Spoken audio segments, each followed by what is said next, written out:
was on a long lunch break when I saw this one. It's hard to know how FBAs are going to react to this because this is one of those examples where we have to be careful not to pick and choose what will and won't offend us. And I know those words are offensive, so let me explain. In the article, Billy D is discussing how he had seen Sir Laurence Olivier in blackface in Othello. I think it's the 1950s or 60s, and he just burst out laughing because it was just so funny. But we could say, I think it was Robert Downey Jr.'s Tropic Thunder was the same way, where some black people actually thought he was funny and laughed about that, right? So are we necessarily gonna be mad about something we know about? Okay. Blackface is a painful history, and for the most part, a whole lot of it's not funny because those caricatures, the farther you go back, were a representation to society that we as a collective are buffoonish.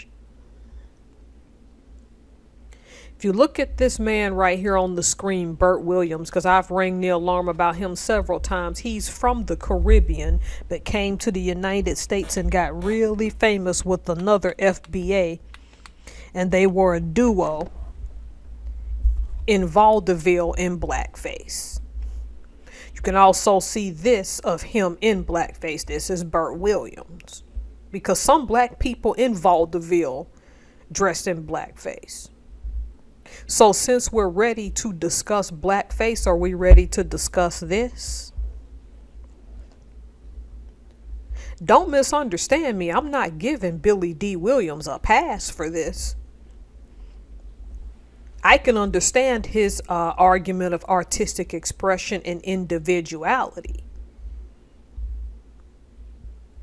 But there's another element of that where these stereotypes also hurt us as a people.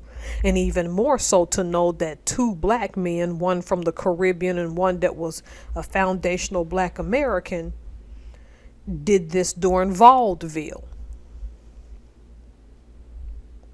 Then there was also Spencer Williams, who when Amos and Andy went on television, I forgot which character Spencer played, Amos or Andy. They played the black version of that stereotype on television after years of two guys on radio dressed in blackface. And Spencer Williams and Alvin Childress, who I think played another, who was also in the Amos and Andy, but I'm not sure what character Alvin Childress was. I don't know if he was Amos or Andy or a supporting character. But it was a black cast. Look up the television show Amos and Andy. Black people actually played those parts after years of those caricatures on radio. We chastise the white guys, the two white guys who did it in blackface for Amos and Andy. We're not going to say nothing about Spencer Williams. I'm not saying let's not make much to do about nothing about what Billy D says. At the end of the day, artistic expression is individuality. But in order to have this conversation, because blackface is such a hard thing for our people, this conversation must be had in the context of how we also willfully and willingly participated in the name of laughs, in the name of allowing people to poke at us as a race. And there is no getting around that.